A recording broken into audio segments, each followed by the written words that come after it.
25వ కార్గిల్ విజయ్ దివస్ ను పురస్కరించుకుని ప్రధానమంత్రి నరేంద్ర మోదీ రేపు లద్దాఖ్ లోని ద్రాస్ ను సందర్శించనున్నారు.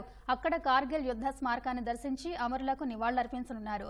తర్వాత యుద్ధ వితంతువులతో మోదీ మాట్లాడనున్నారు.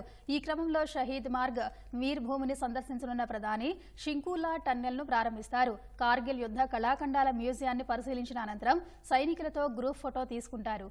ఈ మేరకు స్పెషల్ ప్రొటెక్షన్ గ్రూప్ ఎస్పీజీ ఇప్పటికే అన్ని ఏర్పాట్లు పూర్తి చేసింది. ప్రధాని భద్రతా ఏర్పాట్లను జమ్మూ కశ్మీర్ లెఫ్టినెంట్ గవర్నర్ బీడీ మిశ్రా సమీక్షించారు. కార్గిల్ విజయానికి గుర్తుగా జూలై 24 నుంచే ద్రాస్ లో వేడుకలను నిర్వహిస్తున్నారు. ఇవాళ జరిగిన వేడుకల్లో chief of army staff general Upendra Dwivedi పాల్గొన్నారు.